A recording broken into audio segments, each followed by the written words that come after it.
eu queria chamar o professor, pastor Davi Merck, missionário, esteve conosco em outras ocasiões, inclusive esteve também online conosco, não é isso? Esteve pregando presencialmente aqui também, em outros momentos, e nós temos o privilégio de mais uma vez tê-lo conosco. A marca de um homem de Deus não é tanto o quanto ele sabe, o quanto de títulos ele tem, mas como ele vive, de que maneira ele vive, como é a vida dele. Paulo diz para Timóteo, pastor Timóteo, sê tu um exemplo, sê tu um exemplo. E nós, pela misericórdia e graça do Senhor, devemos ser um exemplo para os fiéis, para a honra de Cristo Jesus. Estou dizendo isso porque eu fiquei hospedado na casa dos Mercks, tenho convivido e conhecido a fundo a família e o estilo de vida deste casal maravilhoso. Estamos muito felizes e honrados em ter vocês aqui. Maiores detalhes sobre a tua família, sobre a tua vida, eu posso dizer que eles têm mais de 30 anos de Brasil, estou errado? 35 anos de Brasil, que ele ministra aqui no nosso país, dando o melhor da sua juventude e forças para o nosso povo. Juventude já foi, pois é, tu já destes, mas tu estás na rebarba, como eu também aqui. Eu creio que nós ainda temos muito para dar, amém? Glória a Deus. Eu quase ia no Covid, mas Deus achou que eu tinha que ficar um pedaço mais ainda. Então, enquanto eu estiver por aqui, vocês vão ter que me aguentar e o pau vai quebrar para a honra e glória do Senhor Jesus. Amém. Me permita orar pelo irmão. Pai querido, que as palavras dos lábios do teu filho e o meditar do seu coração sejam agradáveis a ti, rocha nossa e redentor nosso. O povo de Deus apoiando diz: não te preocupa com relógio, querido, toca para frente. Obrigado, pastor. Boa noite para todos. Karine, pode já passar nosso primeiro slide, por favor. O tema desse ano que o pastor já nos passou, aconselhando-vos uns aos outros. Nesta noite, por ser também o culto jovem, nós vamos trabalhar o aspecto de namoro e noivado. Eu sei que são muitos aqui que já passaram essa fase, mas o que falaremos nesta noite é para a igreja toda. A igreja é a família de Deus, e como é bom estar com essa família, nós nos sentimos sempre muito, mas muito em casa, constrangidos e muito pela honra que muitos de vocês têm nos dado de ter estudado alguns dos nossos livros em grupos pequenos de casais, homens, alguns os livros de namoro e noivado, e é um privilégio muito grande. João falou em João Batista, João 3, versículo 30, convém que ele cresça, que eu diminua. E ele disse que ele não era digno nem de tocar na sandália de Jesus. Abrir a nossa boca em nome de Jesus já é muito além do que qualquer um de nós é digno. Limpar o nariz de uma criança no berçário da igreja é muito além da nossa dignidade. Então nosso pedido, nossa oração nesta noite é que Jesus seja exaltado, nossos corações expostos, porque todos nós somos miseráveis, pecadores, carentes de Jesus. Quando tratamos desse assunto, eu confesso a minha esposa, hoje nós viajamos quase todos os fins de semana, às vezes por alguns meses dentro e fora do Brasil, e quantas vezes, quando nós ministramos, quase sempre nesta área de família, ouvimos o testemunho de alguns dizendo: se eu tivesse ouvido isso 20 anos atrás. Para os jovens presentes aqui nesta noite, que é o culto de vocês nesse sábado, você está ouvindo. É a sua oportunidade para não lamentar ou falar com remorso se eu tivesse ouvido. Agora, quem tem ouvidos, ouça.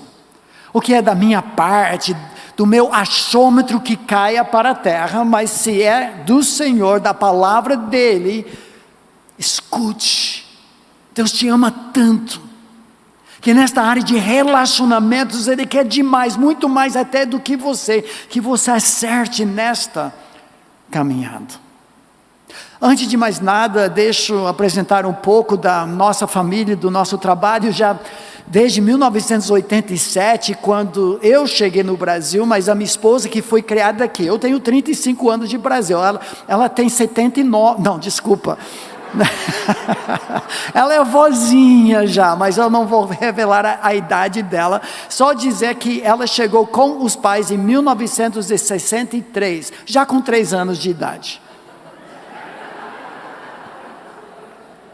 Eu sou um dos pastores da primeira igreja batista de Atibaia, uma igreja muito parecida, irmã dessa igreja em muitos sentidos. Também professor do Seminário Bíblico Palavra da Vida em Atibaia, primeiro instituto seminário bíblico da Palavra da Vida, que hoje atua em 82 países do mundo. É aqui no quintal de vocês, todo ano a gente vem para dar aula no Instituto Missionário Palavra da Vida em Benevides. Todos os nossos 6 filhos, pasmem irmãos, mas todos fizeram o seminário, o Instituto Bíblico, antes de ir para a faculdade, um ano de preparação para enfrentar essas coisas. Nós temos uma família grande. Eu vou pedir para minha esposa chegar rapidamente, só para vocês conhecerem um pouco, não são todos, mas alguns da nossa família. Nós somos casados, eu e a minha linda vozinha aqui, há 39 anos, 9 meses, 3 semanas, 2 dias e 5 horas. Mais ou menos. Vai completar 40 em julho. Bom, essa é a nossa tribo.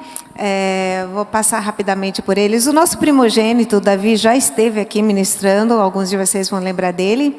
Ele é o pastor presidente na nossa igreja lá em Atibaia, casado com a Adri, que veio junto, né?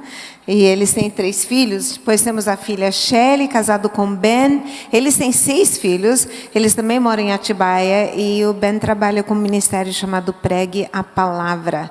Nosso filho Daniel é major da Aeronáutica Americana. Atualmente está na Inglaterra, comandando a segurança de 2 bases lá.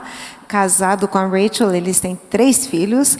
Nosso filho Steven, casado com a Hannah, tem 4 filhos. Ele é pastor nos Estados Unidos, pastor titular lá. E nossa filha caçula, Keila, casado com Fabrício, mora em Atibaia, muito envolvidos na igreja.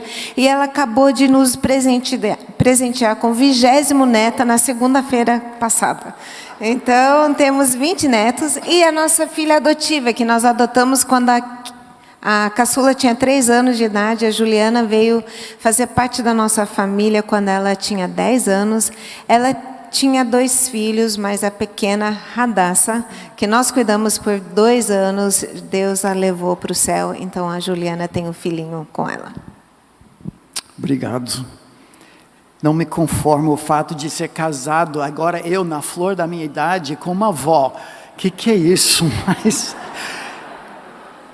Irmãos, o tempo passa muito rápido.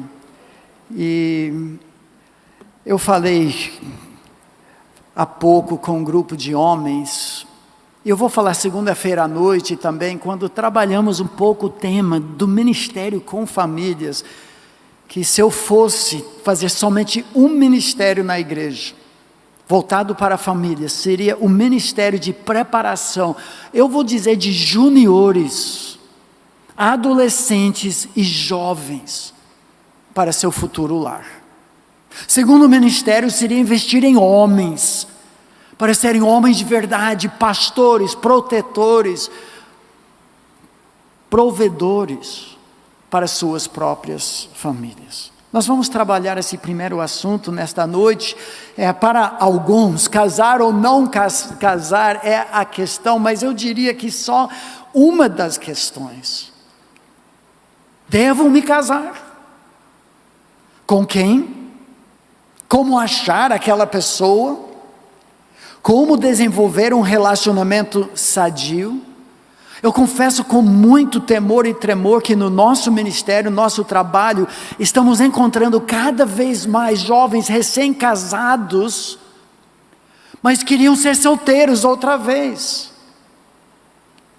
Como diz o ditado, é melhor ser solteiro e querer ser casado, do que casado e querer ser solteiro.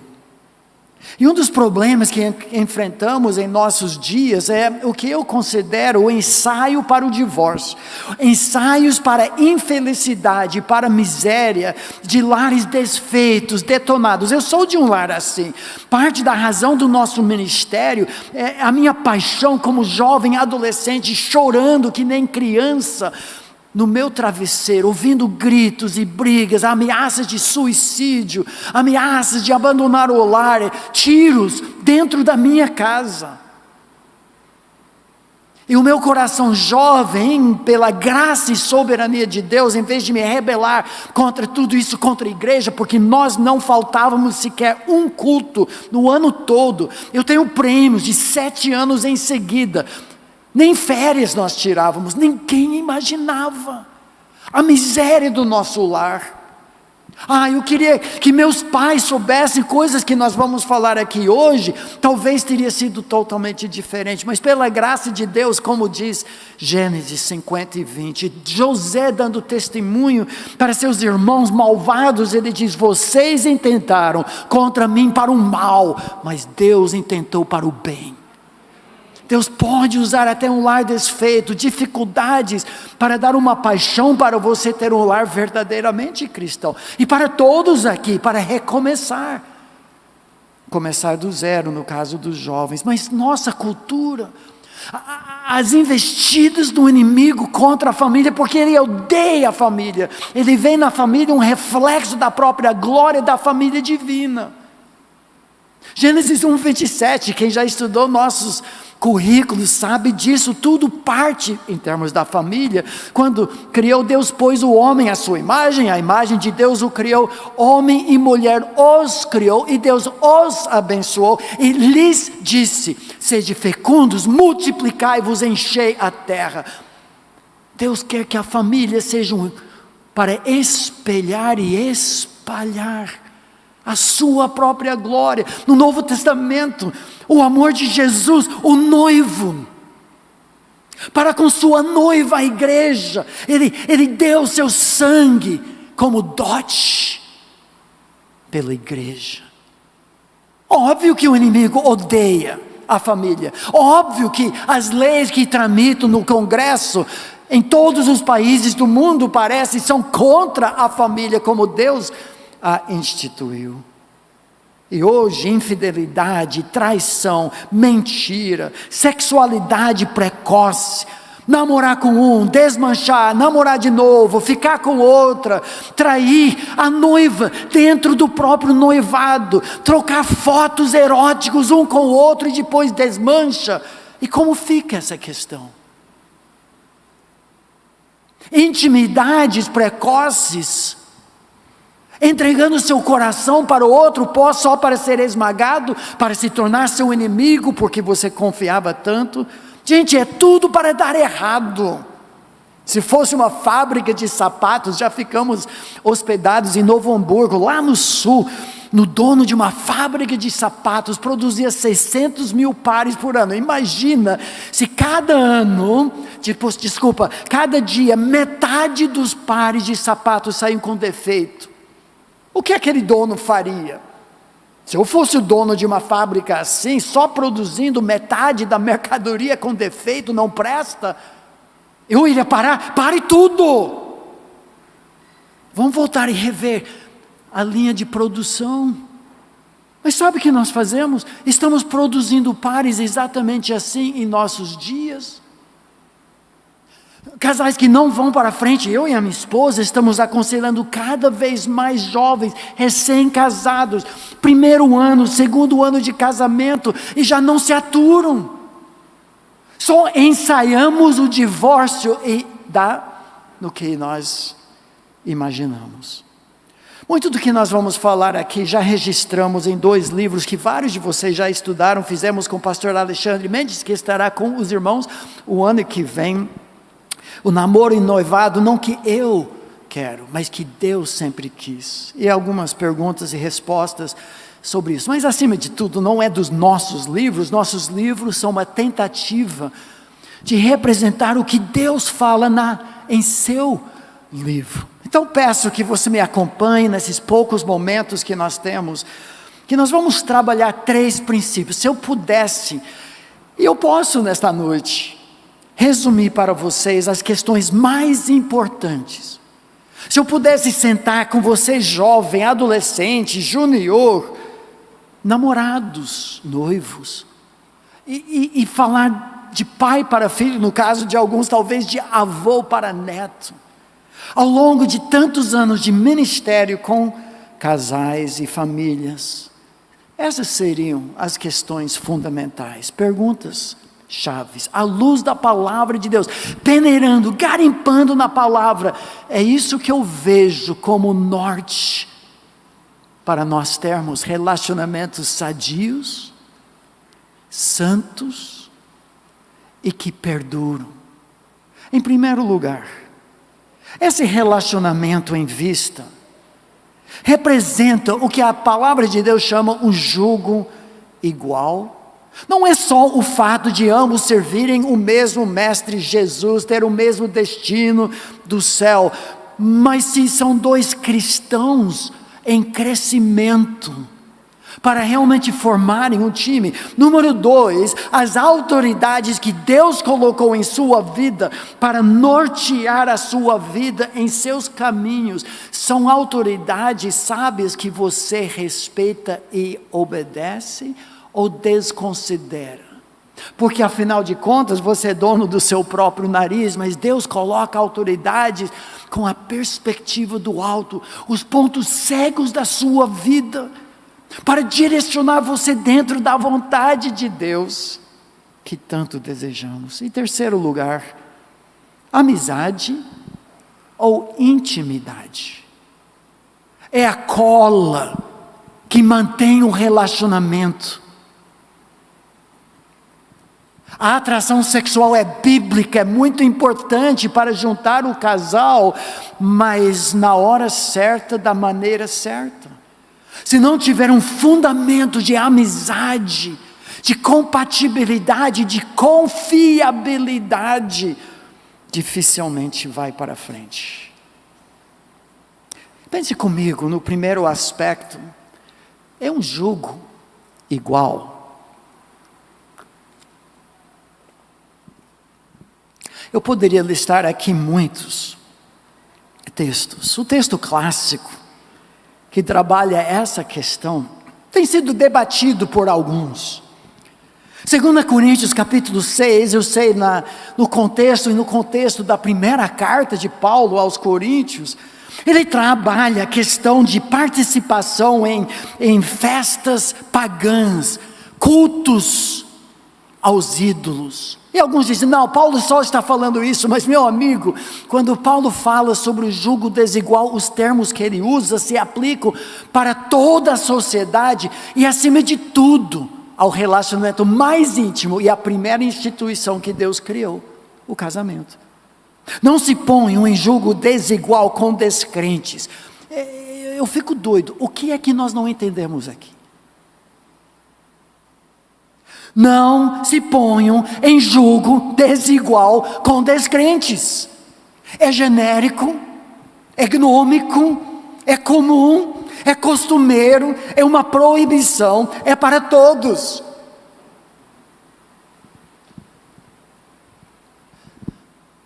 Como pastor em nossa igreja, há mais de 35 anos, para cada 20 mulheres que casaram-se com um homem descrente, num namoro evangelístico, num noivo evangelístico, um deles se converteu. E 19, hoje com remorso, criaram seus filhos, muitos seguindo o modelo do pai, quando chega na adolescência, até como criança vão na igreja, mas depois disso largam tudo. Pois o que tem em comum a justiça e a maldade? Ou que comunhão? Poder ter a luz com as trevas. Que harmonia entre Cristo e Belial, outro nome para Satanás, que há de comum acordo entre o crente e o descrente. Que acordo há entre o templo de Deus e os ídolos, pois somos santuário do Deus vivo. Ah, pastor Davi, mas é só um texto bíblico. Bom, um texto já basta. Já por várias vezes o texto diz a mesma coisa.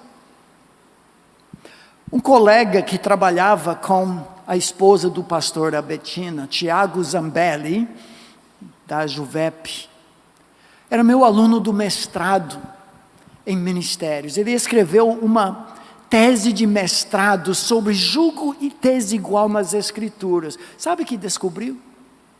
80 textos. 80 textos da palavra de Deus que veta a comunhão do povo de Deus com o povo do mundo. Não é só 2 Coríntios capítulo 6. O princípio se repete no livro de Mateus, que diz: ninguém pode servir a dois mestres, dois senhores, porque ou há de aborrecer-se de um e amar ao outro, ou se devotará a um e desprezará o outro. Não podeis servir a Deus e às riquezas. Ah, mas Davi, está sendo muito taxativo. O que isso tem a ver hoje? Tem tudo a ver com a criação do casamento, a razão pela criação. Olha o que diz Gênesis capítulo 2, quando Deus criou a mulher para ser auxiliadora idônea, não é capacho subserviente. A ideia do termo é alguém como Deus, colocado ao lado do homem, para reforçar, para encorajar, para torcer. Meu bem, siga a Deus, custe o que custar.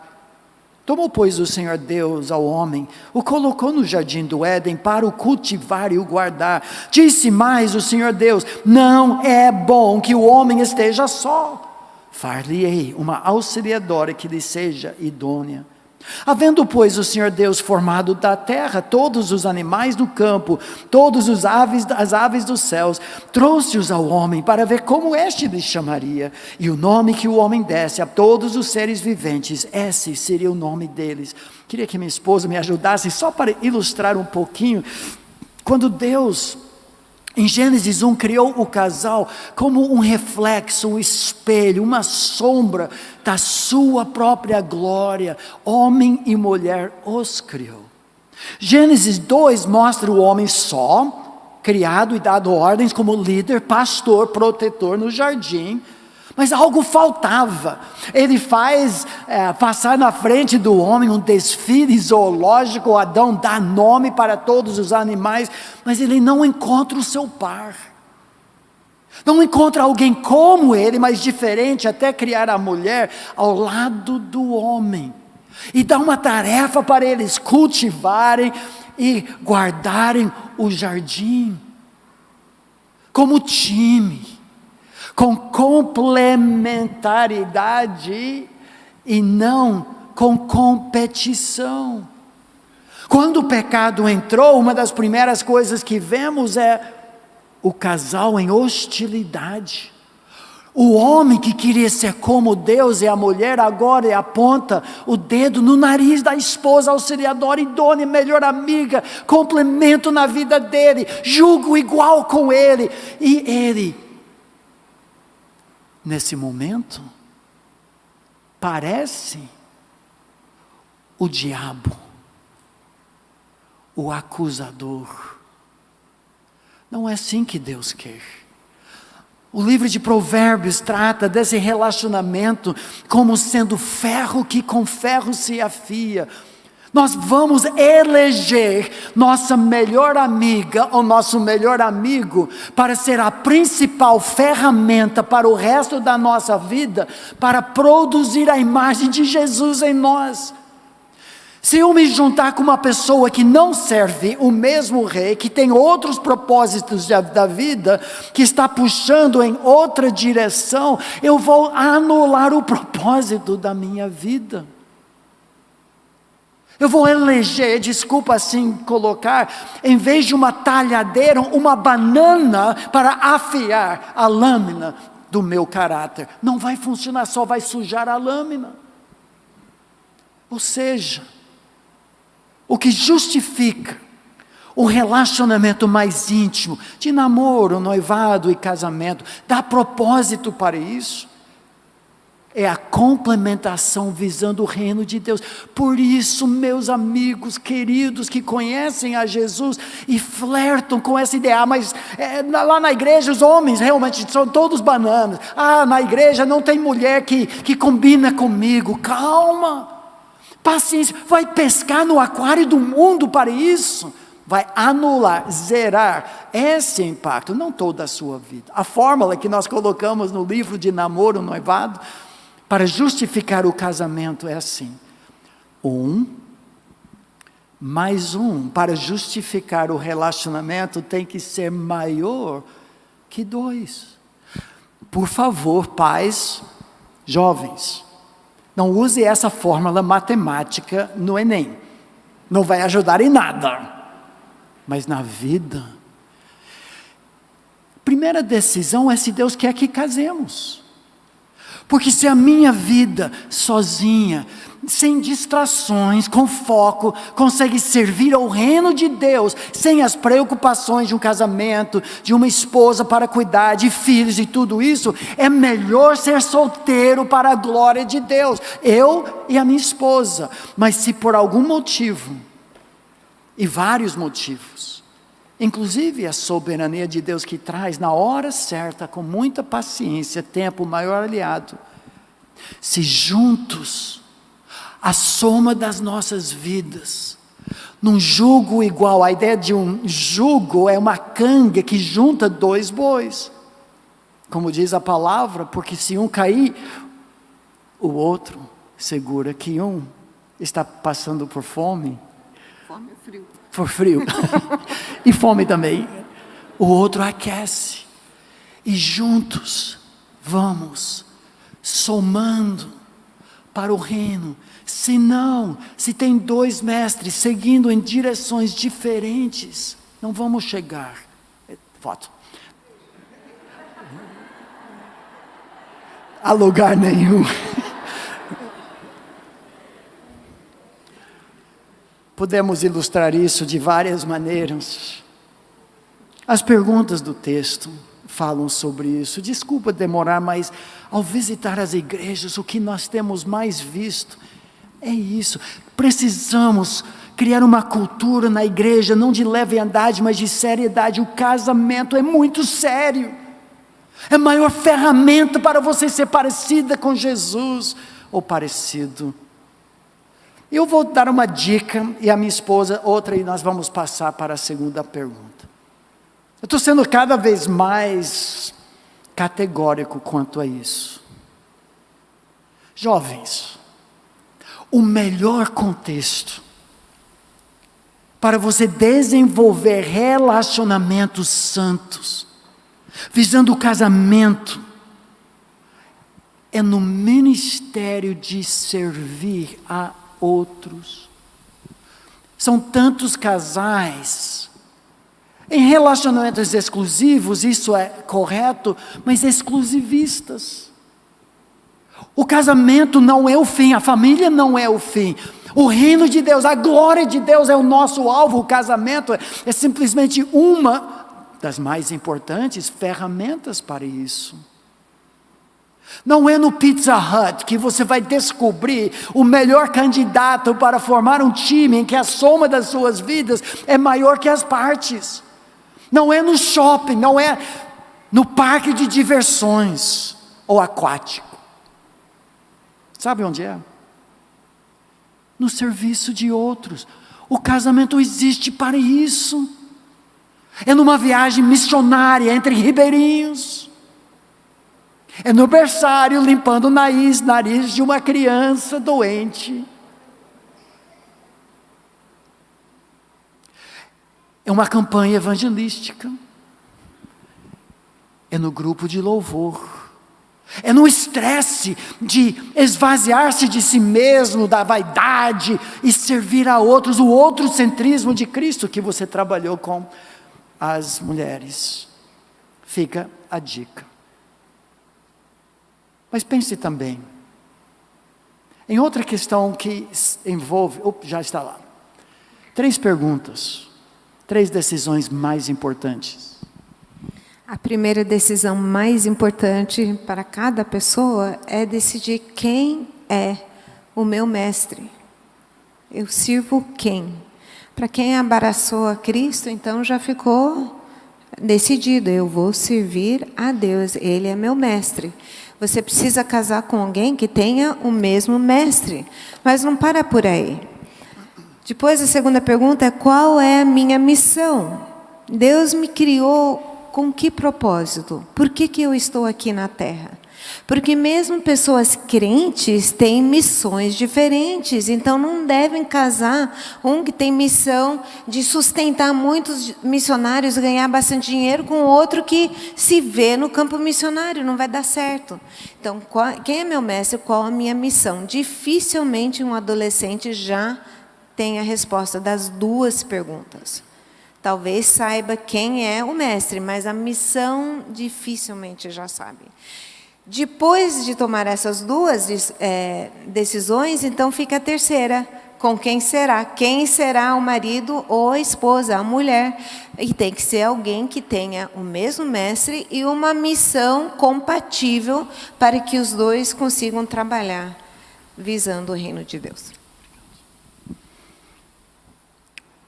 Se eu tivesse que deixar 3 conselhos, resumindo o ensino bíblico sobre relacionamentos sadios, o primeiro seria: é um jugo realmente igual para servir ao reino de Deus? Fortemente desencorajamos, não é uma lei, mas na nossa igreja, o namoro entre adolescentes. Além do fato de ser extremamente difícil nessa tenra idade já ter tomado a decisão sobre onde Deus quer servir à luz do propósito do casamento, muitas vezes é brincar com fogo, e na maioria das vezes namora, desmancha, racha famílias na igreja, quando é dentro da igreja, perde a pureza e muito mais. Mas tem uma segunda pergunta-chave, importante para nós avaliarmos. É o papel das autoridades que Deus coloca. Todo jovem fiel, pelo menos que quer coisa com Deus, quer saber da vontade de Deus para a sua vida. Só que nós nos preocupamos tanto com a parte mística, esotérica da palavra, da vontade de Deus, e esquecemos da parte da vontade de Deus que já nos foi revelada. A busca do Senhor, a lâmpada para os nossos pés, a palavra de Deus, através das autoridades. A palavra de Deus fala muito que uma das principais maneiras, através da multidão de conselheiros e aqueles que Deus colocou acima de nós, para nos ajudar, direcionar dentro desse labirinto chamado vida. Provérbios 11, 14, não havendo sábia direção, cai o povo, mas na multidão de conselheiros a segurança. Uma das principais características do jovem é ser dono do seu nariz. Eu vou fazer do meu jeito, eu sei melhor. Mas você tem uma perspectiva extremamente limitada pelo tempo e pela experiência. Você está nesse nível do labirinto. Você não vê as entradas e saídas. Aqueles que Deus colocou pela sabedoria bíblica, pela experiência de vida, numa posição de longevidade e conhecimento do GPS da palavra, para ser guiado pelo Senhor. GPS, para te ajudar, os seus pais, seus pastores, o líder do seu grupo pequeno, aquela pessoa que te discipula, mentoreia, professores e amigos sábios. Não é qualquer amigo que fala tudo que você quer ouvir, como o filho de Salomão, Roboão, e perdeu o reino por causa disso. Sabedoria bíblica, a palavra hebraica, Hokmah, descreve a ideia da perspectiva do alto, para viver uma vida bem-sucedida. Onde não há conselho, fracassam os projetos, diz Provérbios 15, 22. Mas com os muitos conselheiros, há bom êxito. O outro texto que eu gosto, Provérbios 27, 9, como o óleo e o perfume alegram o coração, Assim um amigo encontra doçura no conselho cordial. Se eu ouvir palavras assim dos meus amigos, pais, conselheiros, Maria, desde que você começou a namorar fulano, você não é mais a mesma. Opa, alerta, cuidado, não seja estúpido. Se pessoas estão vendo alertas, advertências, piscando no volante da sua vida, cuidado. Você precisa da sabedoria divina. Submissão às autoridades que Deus colocou em nossas vidas nos ajuda a caminhar em direção ao alvo. Um jugo igual. O aval das pessoas que mais me conhecem, mais me amam, não querem meu mal. Escutem esses versículos. 1 Pedro 2 diz assim: sujeitai-vos a toda instituição humana por causa do Senhor. A ideia, Ele é soberano sobre as autoridades, quer seja o rei como soberano, quer as autoridades como enviadas por Ele. Isso inclui pastores, pais e outros. Porque assim é a vontade de Deus. Você quer saber a vontade de Deus? Sujeite-se às autoridades, que pela prática do bem, que é submissão nesse texto, façais emudecer a ignorância dos insensatos. Pedro ainda mais contundente, alguns versículos mais adiante, capítulos, quando ele diz: rogo igualmente aos jovens, sede submissos aos que são mais velhos. Mas por que isso? Por que pegar no pé do jovem? Não é só o jovem, nós veremos isso dentro de um instante. Todos nós andamos debaixo de autoridade, é dádiva de Deus, é bênção de Deus, de ter pessoas em nossa vida que têm uma perspectiva maior, que percebem pontos cegos no volante da nossa vida, que nós não enxergamos. Quem tem ouvidos, ouça esses conselhos. Romanos 13 diz: todo homem esteja sujeito às autoridades superiores, porque não há autoridade que não proceda de Deus, e as autoridades que existem foram por Ele instituídas, de modo que aquele que se opõe à autoridade resiste à ordenação de Deus, e os que resistem trarão sobre si mesmos condenação. Se você olhar nas Escrituras, vai perceber logo que submissão é o sabor do cristianismo. Para nós hoje é palavrão, mas pense comigo. A história da insubmissão começou no inferno, ou melhor, no céu. Satanás, zeloso, apaixonado para ser grande, quis colocar o trono dele acima do trono de Jesus. Satanás queria ser Jesus do universo. Ele faria de tudo, e faz, para ocupar aquele trono. Insubmissão, rebeldia, tem o cheiro de enxofre. Quando Deus invade uma vida, uma das primeiras coisas que Ele faz, Ele realinha relacionamentos outrora fraturados pela insubmissão. Todos são submissos a Deus, cidadãos são submissos ao governo, ovelhas para seus pastores, jovens para os mais velhos, esposas para seus maridos, filhos para pais, servos para mestres. Todos nós estamos incluídos aqui, porque é uma proteção de Deus. É como um guarda-chuva, ter pais e pastores e multidão de conselheiros e mentores e discipuladores. Debaixo desse guarda-chuva, proteção. Fora é chuva de enxofre. Enquanto o casal anda debaixo das suas autoridades e debaixo de Deus, é benção. Mas se o casal se deslocar disso, estão expostos, não podem esperar encontrar a vontade de Deus. Ai da autoridade, porém, os pais, por exemplo, que exigem relacionamentos impuros, experiências sexuais, para saber como é. Não faça isso. Você fique debaixo de Deus. Eu lembro o que aconteceu comigo, com minha esposa, quando nós éramos noivos, ou não queríamos ser noivos. Talvez você não vai reconhecer esse lindo casal, mas existiu. A história é longa, vou ter que resumir, mas quem quer ler está no nosso livro Namoro e Noivado, que Deus sempre quis.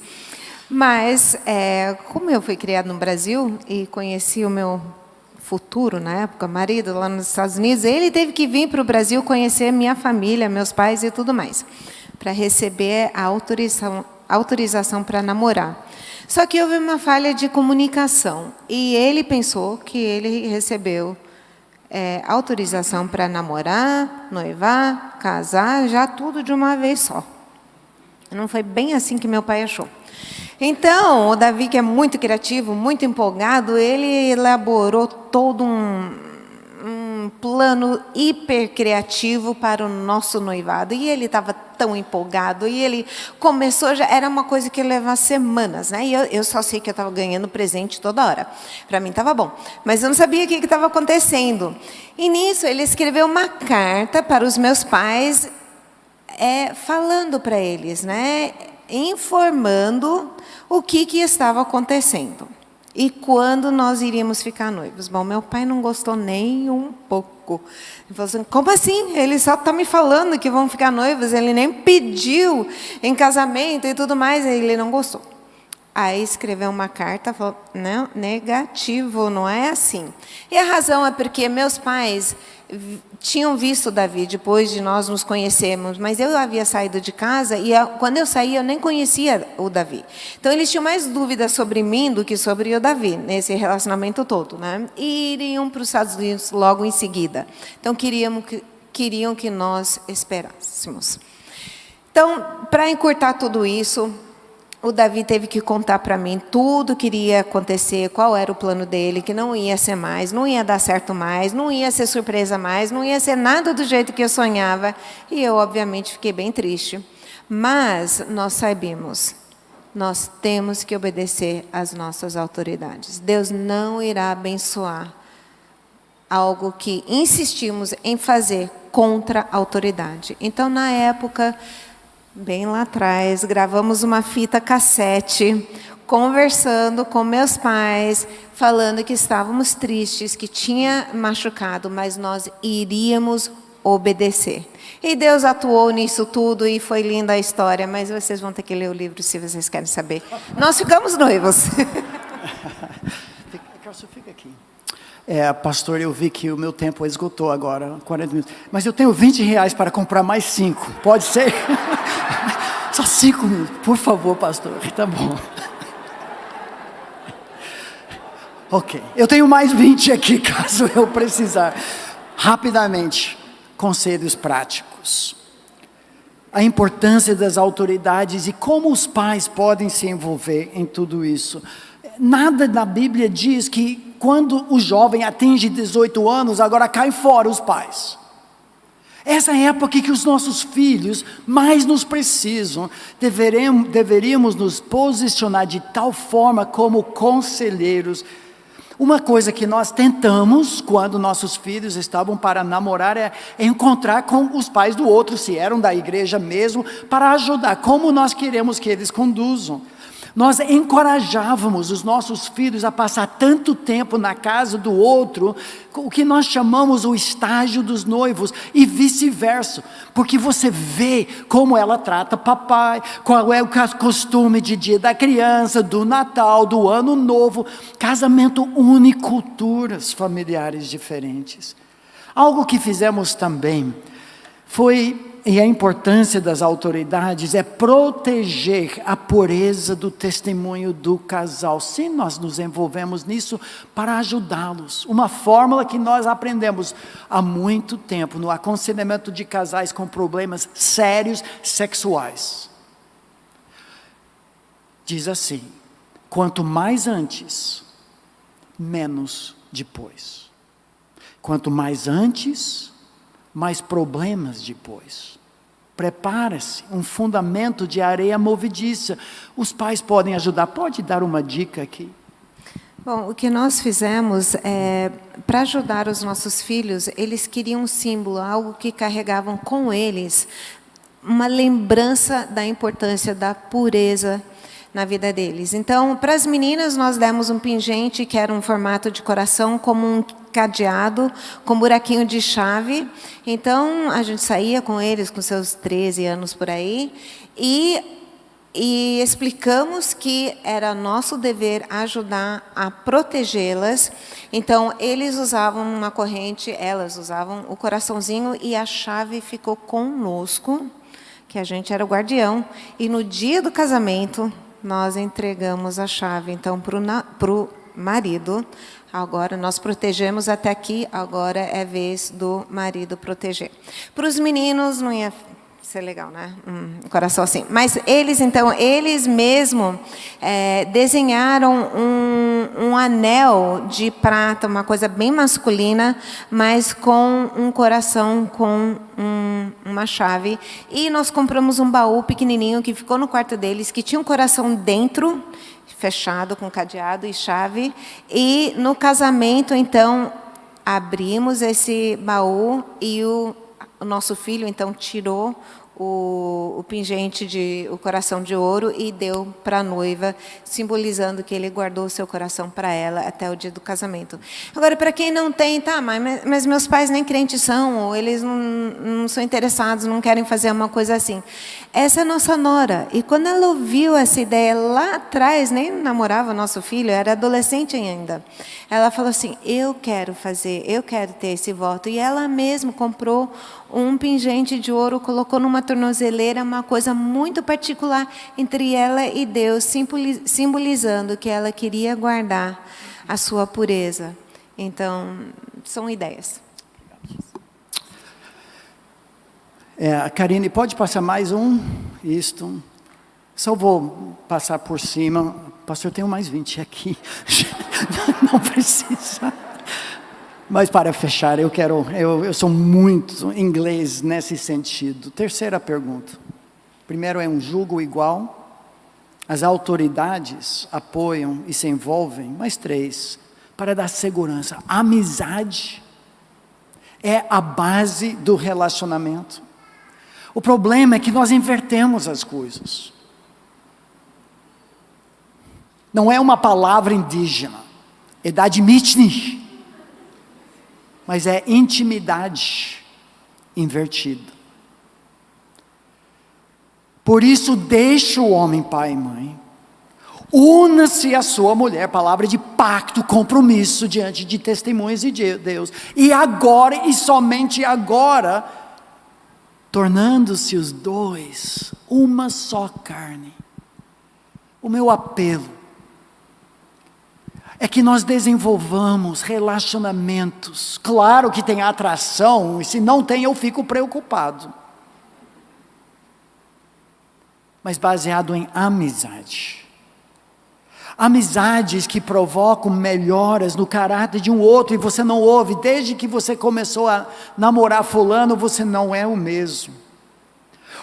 O amigo dá conselhos sadios que vão aperfeiçoando a imagem de Cristo. O amigo é fiel e sempre.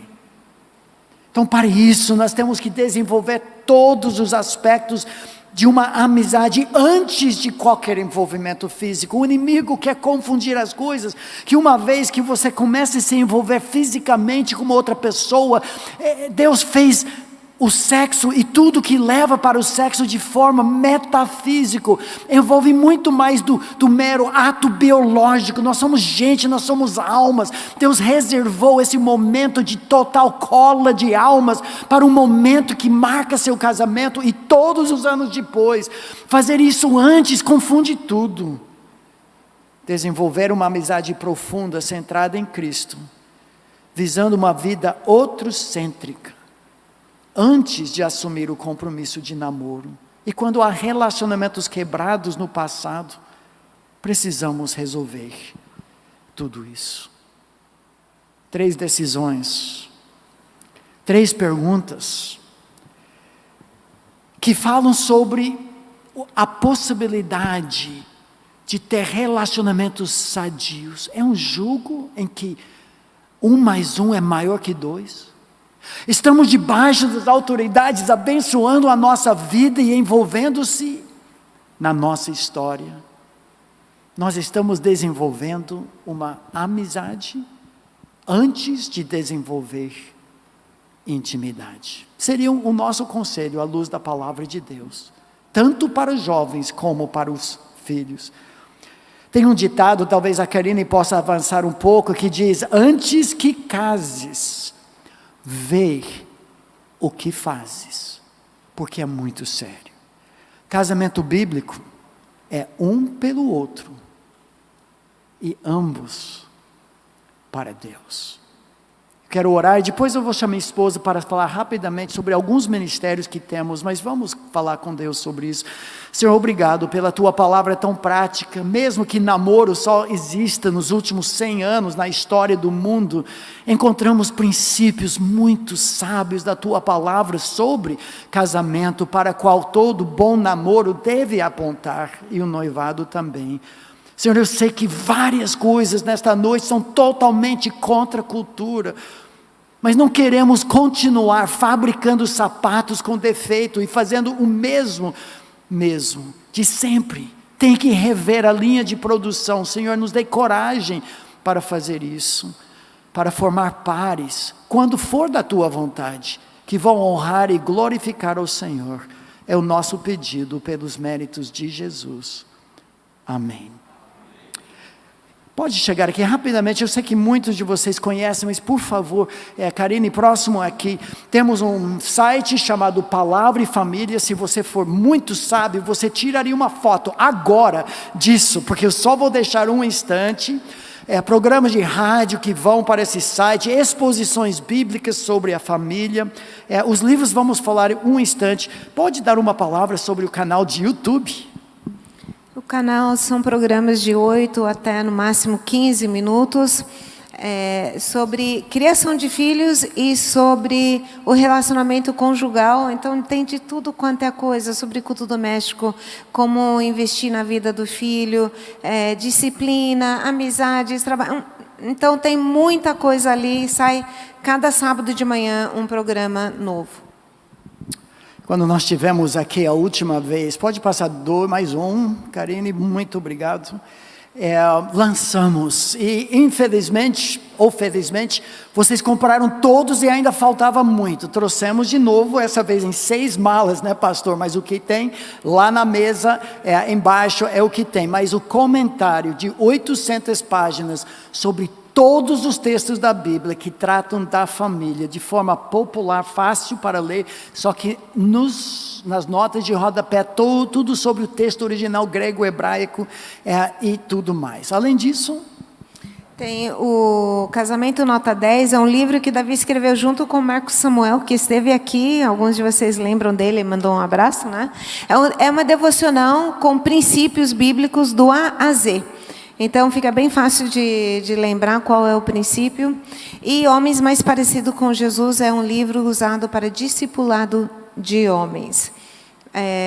3 livros para que vocês já têm estudado, alguns deles, né? São 15 lições para transformar o casamento, criação de filhos e as dificuldades para ter uma mudança bíblica. O Homem Nota 10 não temos, né? 151 lições, reflexões para a educação de filhos, são princípios. Todos os versículos têm algo a ver com a criação de filhos, é uma explicação. O legado dos avós, o Davi escreveu junto com a minha mãe, que também tem 20 netos, e o que deveríamos repassar para a próxima geração, e daí tem um monte de ideia de como fazer isso. Os 2 livros sobre namoro. O Mapa do Tesouro é um livro devocional tirado do livro de Provérbios, é para o jovem, adolescente, ou os pais poderiam ler para um filho mais novo, mas são 32 assuntos que o pai ensina para o seu filho em Provérbios, com 4 leituras sobre cada um. 2 livros de paparicar esposa e marido, mas de novo, são um versículo, uma sugestão criativa de como colocar em prática. E daí temos 5 livros de ideias criativas para grupo pequeno, mulheres, família, professores e culto doméstico.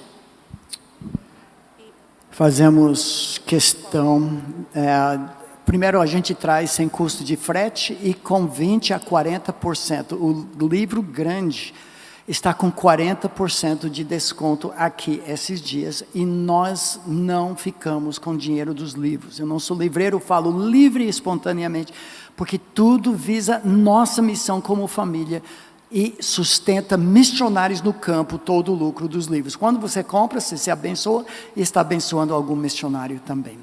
Deus os abençoe. Pastor, palavra para... Ok, Cláudio.